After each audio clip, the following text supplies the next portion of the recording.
All right, guys, Mike G here from Entrepreneur Fitness Academy. Thank you so much for being here. I am super excited today to be speaking with Mark. Mark, thank you so much for being here today with us. I really appreciate it. It's great to be here, Mike. Thanks. Of course, of course. And Mark, pronounce your last name for me because I want to make sure I say it correctly. It's Otto, just like a car, but O-T-T-O. Got it, Otto. Okay, I wanted to Yep. make sure I didn't want to mess it Otto or Otto. Everyone says it differently, so Otto. Yeah. Okay. Mark, if you don't mind, I just want to introduce you here, and I have a little description here because I always want to make sure I get who you are correctly to the listeners. So, everyone listening, Mark Otto, you are the CEO of GrowthMind, a strategic advisor to growth company CEOs and their teams. And you have more than 20 years of experience helping businesses achieve and sustain profitable growth and have guided companies through every stage. I mean, we're talking new venture and even market leaders. Your advice helps leaders and companies navigate personal, strategic, operational, organizational challenges, as they grow, scale. And when you're not traveling the world, working with fast-growing companies, your home base is Dallas, Texas. And I have to ask out of the gate, right now I know there's some not so great weather going on down there. Is everything okay on your end? Everything's good. Everything's good. Okay.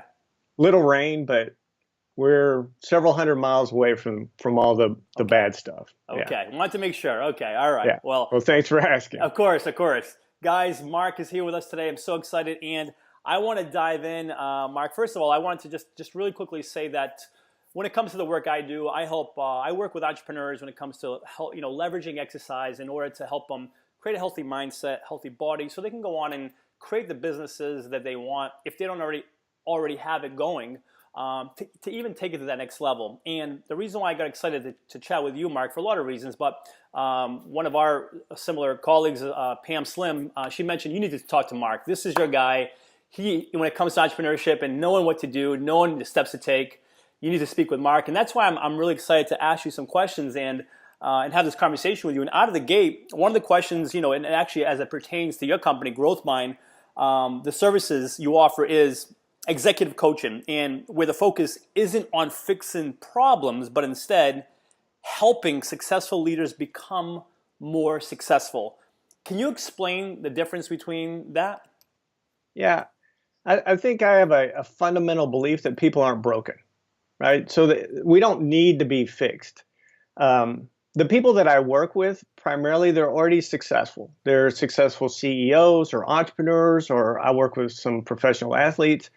And my work is to help them perform better, right?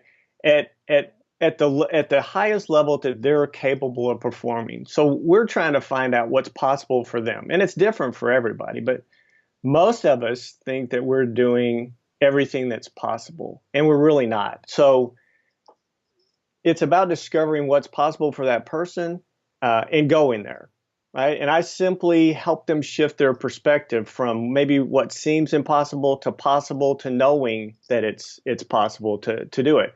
So it's a shift of mindset, but it's also a heart thing. And if we just did what we were capable of every day, no superhero stuff, really. I mean, and that's something that most people don't understand. Let's do what we're capable of, and you would do things that were so much further along than you could ever imagine. You'd be amazed. So just by simply doing what's possible for you, like getting to the edge of what's possible for you. So that's what I do, and I help people get all of the stuff out of the way that inhibits them from doing that. So I don't think that people are broken inherently. I love that, because more often than not, that's the first thing you think. You are, there's something wrong with me. I am broken. So to hear that, it feels really good hearing it from you, considering, the work you do, the level you do it at. So are you saying, Mark, if I'm understanding correctly, is it about focus on what you can do versus like, hey, I can't do these things over here. Let me focus on these things I can be doing over here. Is that what you're saying? Am I getting that right? No. Well, what I'm really saying is, what you say you can't do, if that's something you want to do, let's do it. Let me show you how we can do that. Because what we can't do is those limits are artificial. Almost every single time those limits, we place them ourselves. Or our environment places them. We learn them in some form or fashion. But honestly, I have rarely come across somebody that wanted to do something that they weren't capable of doing. So what we're capable of doing is really amazing as human beings. What we will do, now that's a completely different story.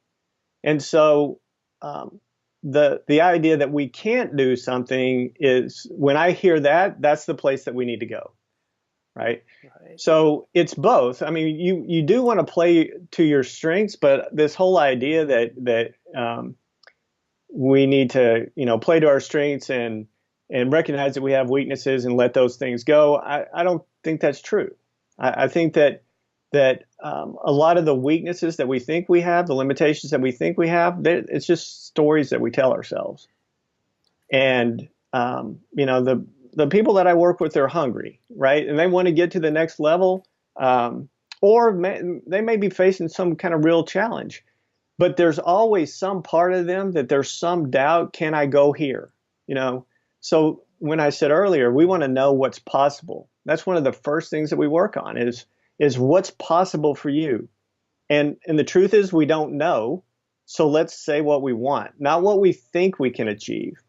And that there's a big difference. This whole idea that um, that you can redefine what's possible for yourself is a big part of the work that I do. So I don't ever want somebody to say, "Oh, I can't do that." So therefore, I don't want to make that, a big ambition for me. You can do it. And if you have the same biology as somebody who has done something similar, you can do it too.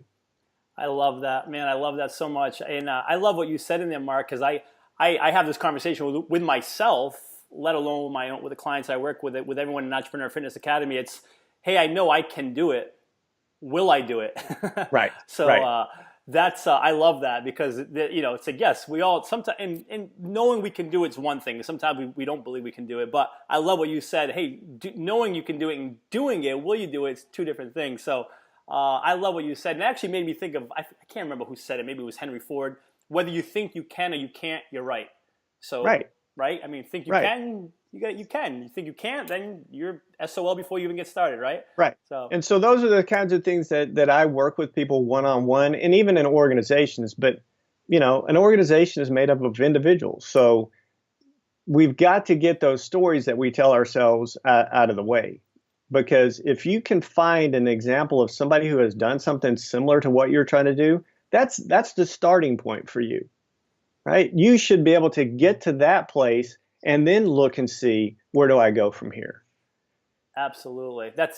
I could not agree with you more. FYI, Entrepreneur Fitness Academy, week one, we do nothing but discuss mindset and address limiting beliefs. So pretty much in line with your philosophy. And again, another reason why I was excited to have this conversation is just because I know your work and how you work, and it's so in sync. So thank you for sharing that.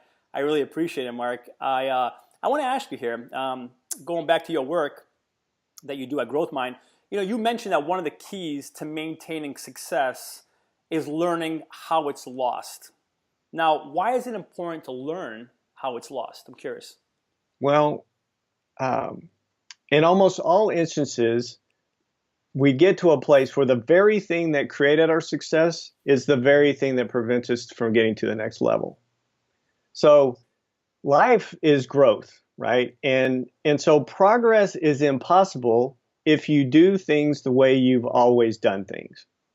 So, and this is true for everybody, but especially for people who get more and more successful, they get dug in on a success formula. And this worked over a period of time. Well, when we're talking about, as we talked about a minute ago, doing something that's impossible, currently impossible for you, right? And and as you said, when you say it's impossible, it is impossible. You have to understand that when you stay with the familiar, then by definition, it's going to be impossible for you to grow or have progress. So it's very counterintuitive, especially with successful people, to understand that if you want to accelerate your level of achievement, you've got to be willing to look at everything you believe to be true about what creates success and turn it on its ear. Not that everything goes out the window, but you have to be willing to be able to do that.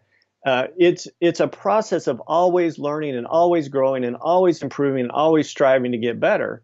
And we can't do that if we remain the same. So it's kind of this paradox. What created my success is now the thing that holds me back. And I see that in individuals and I see that in organizations. Man, I love that. And essentially, are you saying, that whole thought, hey, what got you here, be it a faster minute mile, be it losing 40 pounds, be it whatever, what got you here won't get you there wherever is that what you're saying? The same level of, is that what you're saying? Yeah, yep. That you've Okay. got to be able to employ new ways of training, new ways of thinking, new behaviors, take new risk.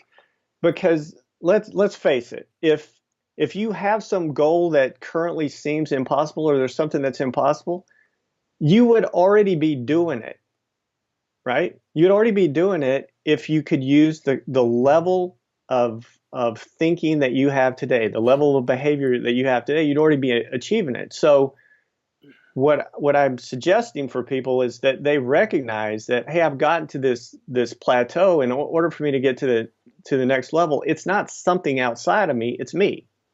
And I need to consistently evolve over time. And if I consistently evolve over time, then that's going to help me get to the next level. Man, I love that so much, Mark. I might just cut that last minute too and just send it to every one of my clients. The reason why I say that is, and hopefully even the listeners maybe can relate here, is the fact that, let's just play make believe in someone who's wanted to lose 40 pounds. They've lost that 20. And then the whole idea is like, man, why something's not going right? I can't get that other 20.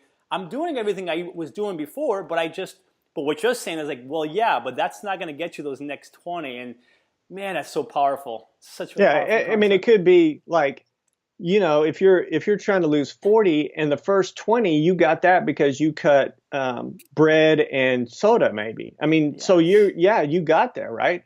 Well, to get that next 20, then you're going to have to go to another level of commitment and sacrifice of things that are going to have to go in order for you to get to the next 20. Well, it's the same kind of thing, that I'm saying about any kind of goal. Sure. You're going to be able to get to a certain level of success, and then what led you there, some of what led you there, and I'm not necessarily talking about your values, but I'm talking about your behaviors and the level of thinking that you have, is going to have to evolve, because the whole process of life is growth, right? And when we stop evolving, when we think we have it figured out, that's when we're in trouble.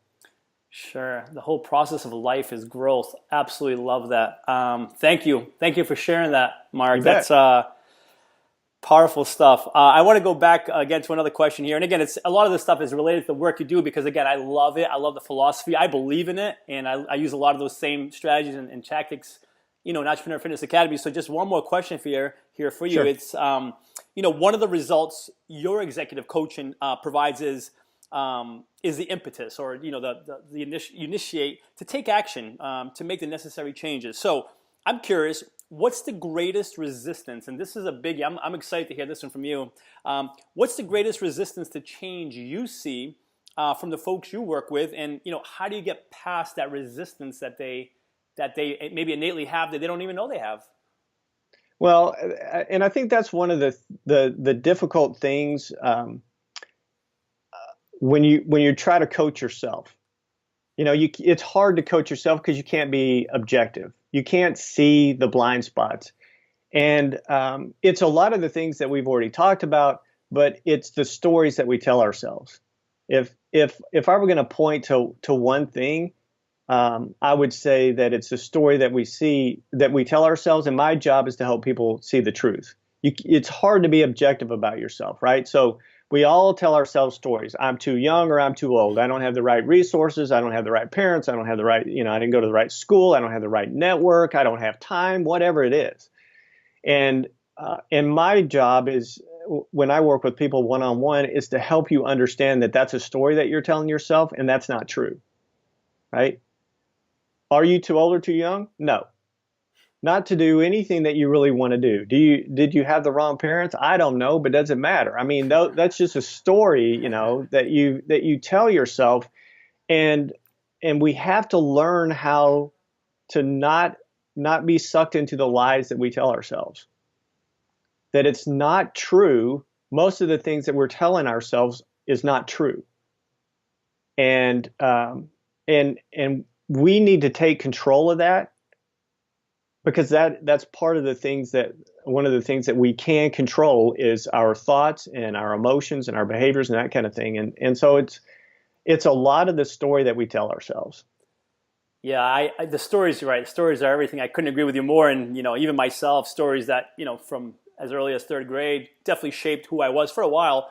And I can't remember where I read it, Mark, but I loved it. It's the whole idea was like, be careful, what stories you go to battle for or defend, because if you defend them too well, you get to keep them. And Right. we don't want to keep the ones that are not serving us. Well, So, it becomes our reality, right? I mean, you tell yourself a story and that becomes your truth.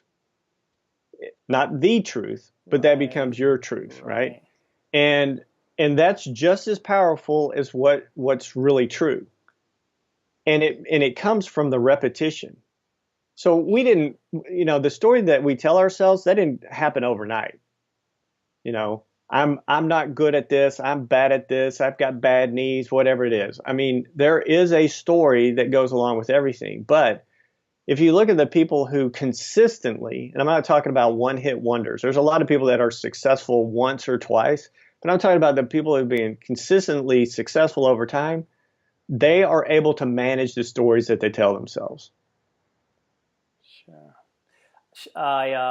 You said something in there, and I love it. And that's what I was thinking.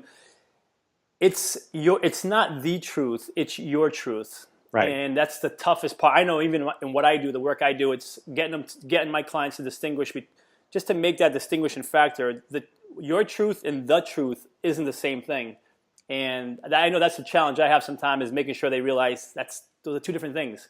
But I love that. Your truth is not the same thing as the truth. That's the Right. biggest takeaway there for me. Well, and nobody knows the absolute truth. I'm not trying to get philosophical, but nobody has the fly on the wall truth, right? And the fly on the wall truth is a completely objective view of what's happening to you, what's going on inside of you and what's happening around you. Nobody has that.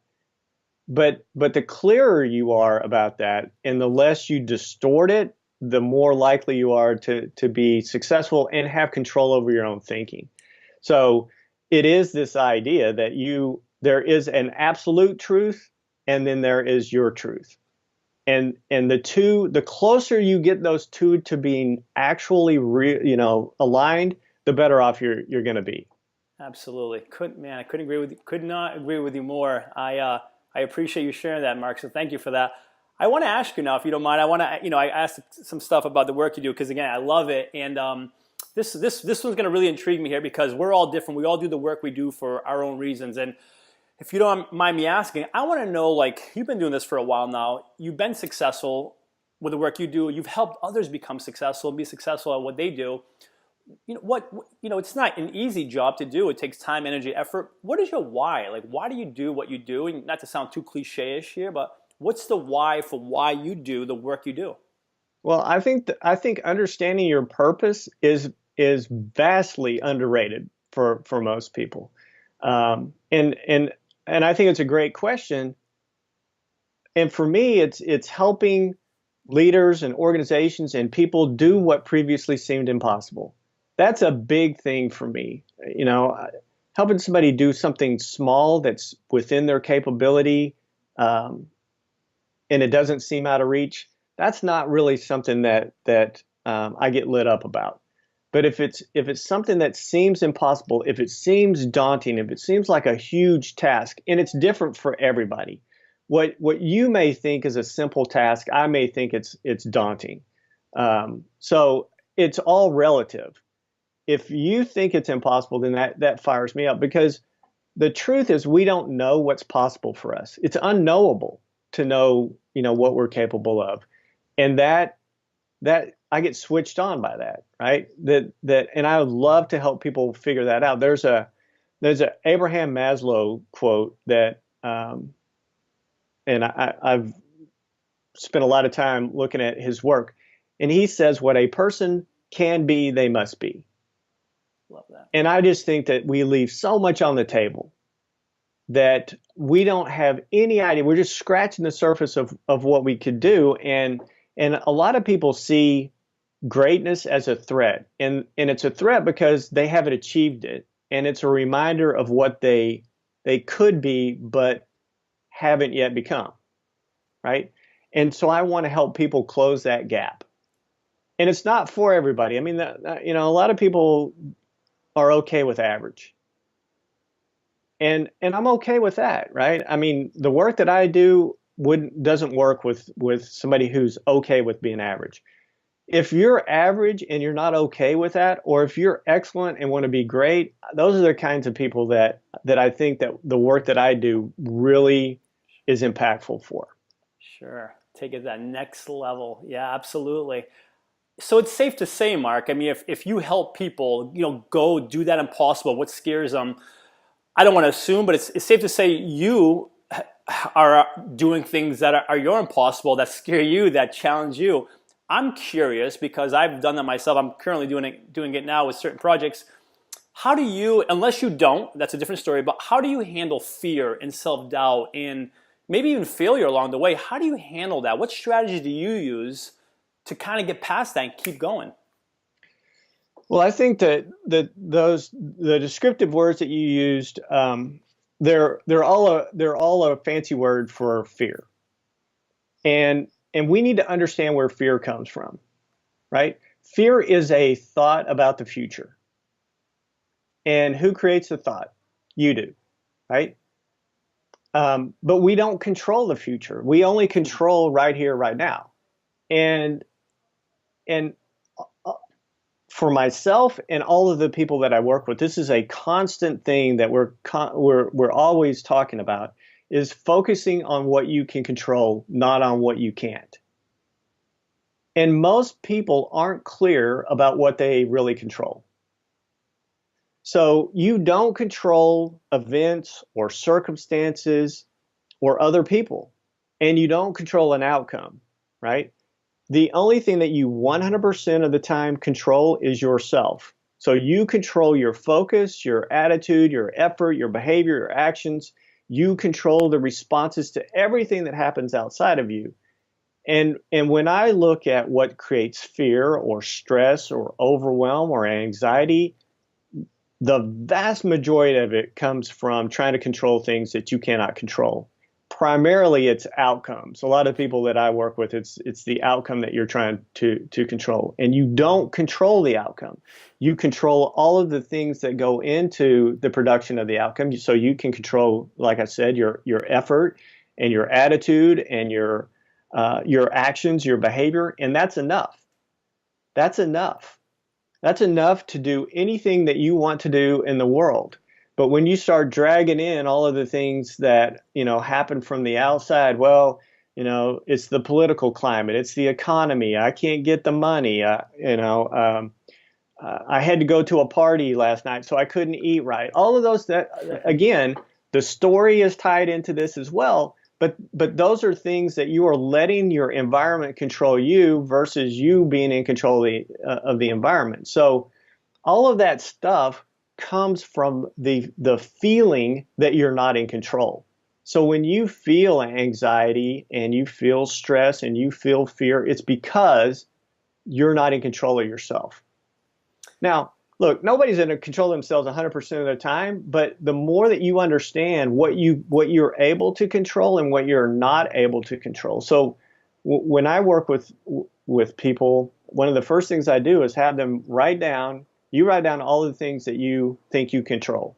Before I would ever have said what I just said. And they'll write down all kinds of things that they don't control, right?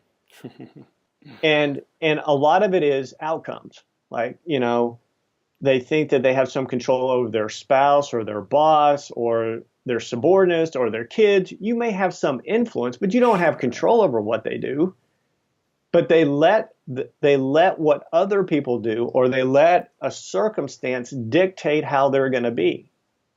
And the people who really perform at a high level are always in control, or they quickly regain control of themselves. So it's never a situation where you shouldn't. I'm not suggesting that you don't feel fearful or stressed or angry, or I'm not suggesting that at all. That's a natural reaction, and you need to let that play out.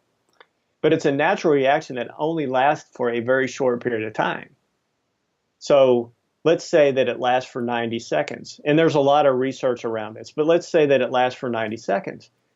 If you let it go on again, then you're playing it in your mind, right? You've started that cycle again. So the first time it's a natural reaction because that's how we're wired. We're wired to avoid fear and in difficult situations. I mean, that's kind of how we're wired. But once it's played out, and it can play out anywhere from 10 to 90 seconds, and it happens again, well, you're just ginning it up by telling yourself, you're replaying it in your mind. So you're not in control. You're not in control of what's going on inside of you. Your thoughts and your feelings and emotions are being dictated by what's happening outside. So success comes from what you do inside outward. It's not situations and events and circumstances from the outside that's going to determine it. So that's a long-winded answer, but it's being in control of yourself. So when I know that if I'm stressed or anxious or fearful, that there's an outside trigger for that, and I need to be in control of it and be more objective about what can I control about the situation is, and especially outcomes. For entrepreneurs, it's always an outcome. Long answer, perhaps an awesome answer. I mean, awesome answer. It's controlling what it's phenomenal answer. Controlling. I have like a million notes in my head right now. I wish I could just go right down, but controlling what you can control. Man, Mark, I love that so much. It's one of the reasons why, working with clients, I work with them on 30-day increments, and it's like for the 30 days, there's no jumping on the scale and it's a whole different ball game. But like, wait a minute, if I check every day or every couple of days, it's like, well, we can't control what that number is going to say, but we can control, hey, how much are we working out, eating, sleeping, resting? So that we can control. So it's like you're saying, control the things you can control, and the outcomes will take care of themselves, whether it's good or bad. I mean, is that a fair statement? That's it. And the approach that I take with people is very process oriented, right? So we're going to focus on the process of achieving, right? Achieving is a verb, I think is a verb. And achievement is a noun, right? And so we focus so much on the achievement. Yeah. Well, the achievement lasts seconds, right? You jump on the scale, you hit your goal, and there's some level of euphoria, but that doesn't carry you, to the next goal. And so I want people to focus on the process, and that's what you're saying. Focus on the process of what do I need to do right now? What's the decisions that I need to make right now? And do it to the best of my ability, full effort. That's true whether it's an entrepreneur, an athlete. That's the ability to take a big ambition and narrow it down to right now. What's the piece of it that I tackle right now? That's so instrumental in being able to do something very, very big.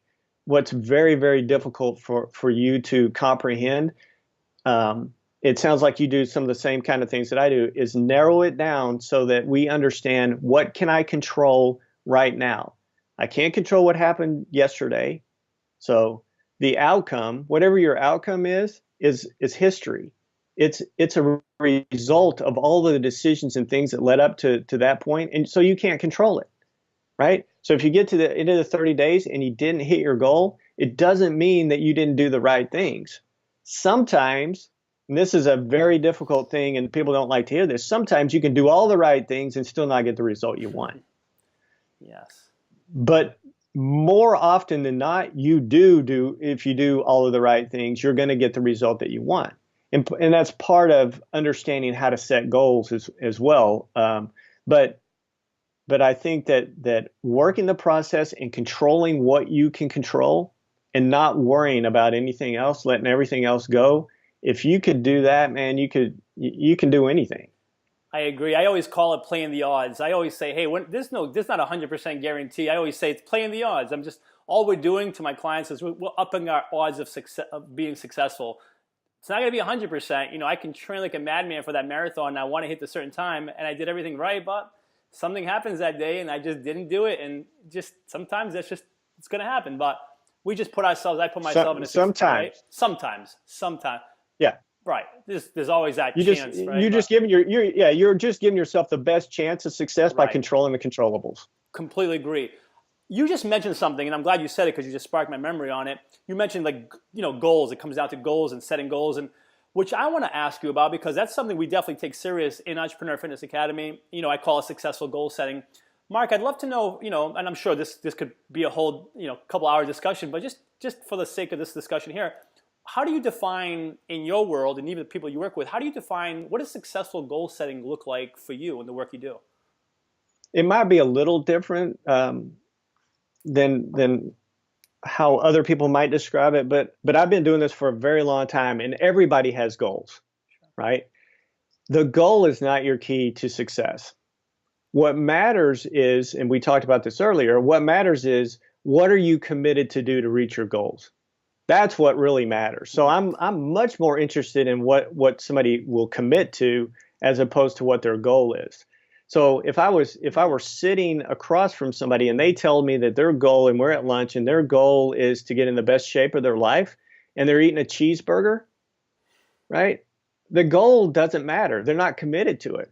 So that's a big part of it. But I think you want to be very clear about what you want and why you want it. And most people, I know how basic that sounds, but most people can't tell you with any degree of certainty exactly what they're trying to achieve, much less why they want it. So we talked a few minutes ago about purpose and that kind of thing, but you want to know why it's important to you. And sometimes people get freaked out about purpose. I don't know what my purpose is, right? Well, think of it this way. Maybe you don't know what your grand purpose is, and I would encourage you to try to figure it out. But act on purpose. Don't act out of some kind of subconscious way of being. Act on purpose. So at least be intentional with the decisions that you're making, right? So you may not have some grand purpose, but be purposeful in your decisions. So there's got to be clarity around what do I want, why do I want it, and where am I right now? Right? And so most people can't answer any of those questions. They can't really answer where they are right now. They might be in pain. They may not like where they are, but they can't give you an objective answer about where they are. So you need to be objective about that. Where do you want to go? Why do you want to go there? And then immediately your mind will go to the obstacles, right? Mm-hmm. And that's a good thing. So what I tell people is that's a good thing because the obstacles are the path to get there. The obstacles are you turn the obstacle into a strategy. So whatever it is, whatever the obstacle is that you come up with, and there's going to be internal obstacles, those are much harder for you to identify on your own, but there's internal obstacles and there's external obstacles. What are they? And then how can we overcome those obstacles? How can we get those obstacles out of the way? Those become your strategies, and then you boil those down to actions. And I'm big, I'm glad you said that you do 30-day increments. I'm big on short-term increments. A lot of the stuff that I do is 90 days, but it's very tight, right? Sure. So you know these points, right? So you know where you are, you know where you want to go, you know what the obstacles are, and you know kind of what the actions are that you're going to have to take. Then you've got to decide whether you're willing to pay the price, right? Are you going to commit to do these things? Because there's no point in going any further if you're not willing to commit. And so I want people to go all in, right? But the people that I'm working with, they have a specific thing, and they are bound and determined to get there. So to go all in, that means you're going to do whatever it takes for as long as it takes to be successful, wow. Right? But there's got to be that level of commitment. That's why I place such an emphasis on commitment. We could do all of this, and it's just an exercise if you're not going to do it, right? If you can say that. That's why I say goals don't matter. Everybody wants to be in great shape. Everybody wants to do certain things, right? Or some of the teams that I work with, everybody wants to win a championship, right? What are you going to do? What are you going to commit to do in order to make that possible? Because having the goal of winning the championship or getting the best shape of your life, that doesn't do anything, right? But once you commit and you begin to take action, then you have to recognize that you have to observe what you're doing and then correct it as you go along. Because it's almost impossible to know that you have the right approach and the right strategy, but that's not what we're looking for. We're not looking for perfection. We're looking to get started, and then we'll make the adjustments as we go along. And then the final point I would make is to finish. Like, you've got to finish. You're not going to get there if you don't finish. Finish. And quitting is quitting, I have found, is a habit. So it's not a personal defect that people have. It's a habit, and a habit is learned, so you can replace it with the habit of finishing. I love it. I think that's, if I could be wrong here, but I think that's Nick Saban's word in Alabama, one of the most winningest coaches of all times. I think his word, his philosophy is finish. But anyhow, Mark, that was, man, so much stuff. I mean, just so much went through my mind as you're talking there. And the one question I love that you ask in there, and it's so powerful, because like you said, I think you said it, hey, having these goals is one thing, but asking yourself, am I willing to do what it takes to get there? That's such a powerful question. I have a question for you, and actually just came to mind because you asked that. Is it just as important, Mark, or does it not really matter to ask ourselves, and I'm just curious from my own knowledge too, is it important to also identify, hey, I'm willing to do this stuff, but I'm not willing to do this. Is that important? Does that matter, or is it no? Because there's no place for that where we're going. What's your thoughts? I think you need to know what you're willing to do. And so by definition, if you're not willing to do everything, then you're not willing to do some things, and so you need to identify that. Got it. I'm always going to encourage people to go all in, and all in means I'm willing to do whatever it takes. I'm willing to put all the chips on the table. I'm willing to risk it all and know that I could fail, and I could fail big in order to get what I want. And if you go into, because commitment, you can't be 90% committed, right? So if you're committed 100%, you're 100%. You can't be committed 110%. So when you leave, when people say, well, I'm 90% there, we'll come back and we'll talk when you're 100% there, because you're not going to get there. Right? If you're 90% committed, then you're leaving a back door open someplace, Sure. right? Sure. And you have to have this mentality, not literally, but you have to have this mentality that I'm willing to die for this thing. And again, the people that I work with, they're really wanting to do, I mean, this is something that's very meaningful to them, whatever it is. It may,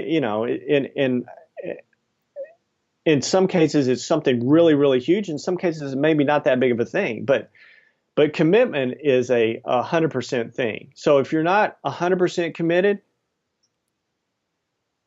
I would suggest that you try to get 100% committed. But if you can't, then identify what I'm not going to do. Now, I'm not saying at all when I say you do whatever it takes that you break the law or you break your values or anything like that. But I'm just saying that you're willing to put forth the sacrifice that it's going to take to get there. Because when people say to me that something is impossible, what they're really telling me is that they're not committed to it. They're not willing to put in the time, the effort, the sacrifice, take the risk, because there are people out there that are willing to do those things, and it's not impossible for them. Sure. No, I love that philosophy, Mark. It's the whole idea of, if you want to take the island, burn the boats. Yeah. Don't leave that buoy waiting for you, that little safety net. Burn the boats, take the island.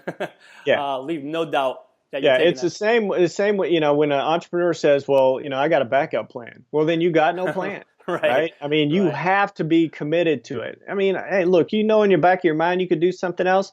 But if you're not pouring all your energy into it, you're not going to be successful. Sure. Love that. I could go back and forth with you on that all day. I love that discussion. Same philosophy, so of course I get excited about it. Thank you for sharing that. Mark, I want to get a little personal here now with you and asking you, Jim Rohn, I love the guy. He's I consider him a mentor. One of my favorite quotes that he has is, hey, listen, take care of your body. It's the only place you have to live. And I couldn't agree with you more. I only get one body. I don't know about anyone else. So do you. What do you do, Mark, if you don't mind me asking, what do you do on a daily basis, maybe weekly, just to keep yourself at the top of your game? Is it running? Is it exercise? Is it yoga? What is it that you do to take care of your body? Well, first, I want to echo the sentiments that, we only get one body, so why not keep it in the best possible condition, right? Yes. So I train 4 times a week. Conditioning, I wouldn't say that I don't do aerobics. I do conditioning. So I do sprint intervals, agility ladders, jump rope. I do fitness testing on myself. Occasionally, once a month, I want to test to make sure I can still run a 6-minute mile and do some stuff like Wow. that. I do mobility work. I regularly see a massage therapist, not somebody who is like well trained in it, works with Olympic athletes and Wow. other professional athletes, and that keeps my muscles functioning, firing properly. We do cupping and all that, so it's intense. It's not like a massage at the Four Seasons. Right. Um, I do, I pay attention to recovery, so I pay attention to my sleep, Normatec boots, cryo chamber, rest, Wow. vacations, all of that kind of stuff, and then I certainly pay attention to my nutrition. I mean, that is a lot of. First of all, I love that. That's incredible. I feel like listening to that. I feel like I'm slacking off. I need to pick up my game a little bit. But obviously, Mark, you do a lot. You do a lot to keep your health game strong. I'm curious, and I know I feel we have the same philosophy here. But why do you do that, and how do you feel like keeping yourself at the top of your game from a health perspective? How do you feel that contributes to the success of your business? Does it, and if so, how? Oh, absolutely, absolutely. Um, I think that we one of the most misunderstood things is the connection between our physiology and our psychology and our productivity. Um, and I can connect directly my physical health to my mission, right? I don't do it from an ego standpoint. My mission, as we discussed earlier, is to help other people be the best that they can be. And I can't do that if I'm not the best that I can be. So to serve them with the best of my ability, I need to be present and I need to be vibrant. So to control my focus and be mentally sharp, I need to be physically fit. And to be physically fit, I need to work out. I need to eat the foods that I need to eat. I need to have the energy that I need because I need to be as good at 5 or 6 o'clock at night as I am at 8 o'clock in the morning. And so sure, there's a connection. I mean, there are people that I work with in the beginning that I tell them don't make a decision after noon because they're not in and they don't recognize that. So if you don't know what it's like to have a clear mind and not to be walking around with fog all day long, and people don't because that's just become the norm for them. If you don't know what that's like and you don't know how to totally get switched on, then you're going to have a very, very difficult time being your best. So that connection is paramount to me. I Most people eat so poorly that they have no idea that how bad their nutrition is affects their ability to be clear. I couldn't agree with you more. I use a simple phrase. I know it's pretty simple and a little bit of French in it. It's like eat like shit, feel like shit. Yeah, It's kind of pretty basic. But yeah, I love what you said in there, Mark, and I couldn't agree with you more. It's like, hey, if I want to give my best at whether it's to my relationships, to my my workout, my run, my family, my business. If I want to give my best, I got to feel my best, and I think you're saying the same thing, and I could not agree with you more. So I appreciate you sharing that. I, I, I knew you felt that way, but I wanted to hear how you you translated that oh, message across. it's one of the most undervalued things in business or in life in general, um, and it's certainly something that I talk to people about all the time.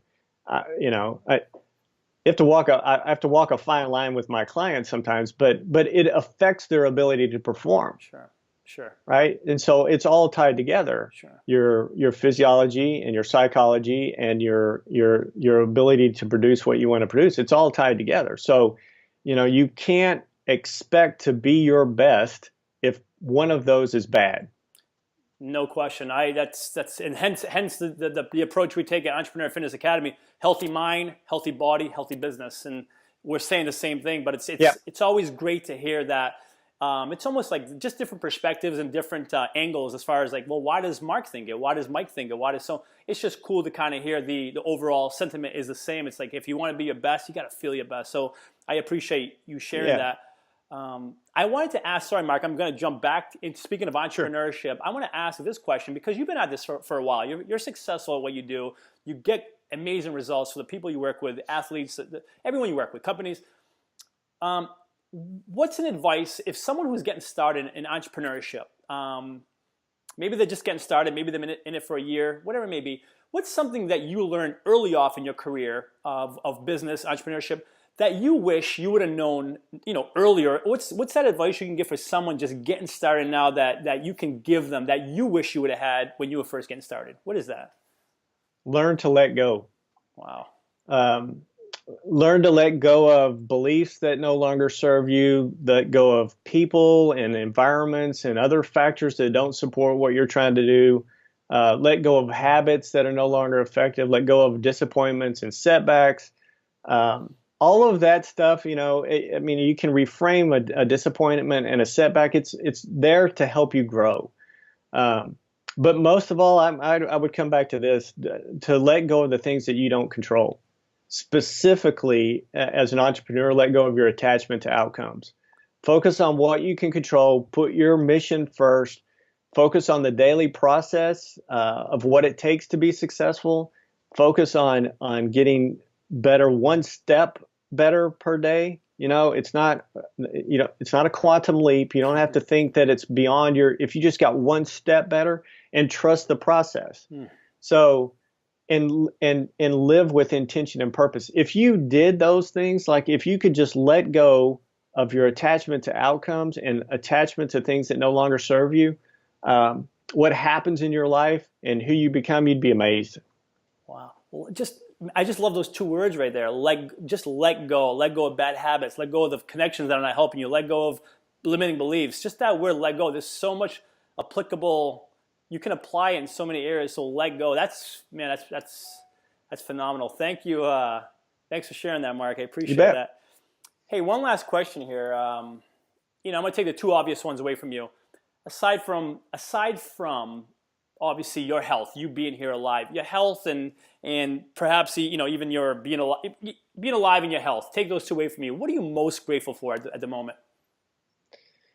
Well, the number one thing that I think about every day that I'm grateful for is my wife. And being an entrepreneur, you can't be successful without support. Nobody does it alone. And the people who support me today and have supported me all along, those people I owe a huge debt of gratitude to every single day, because that's ultimately where I get my strength from.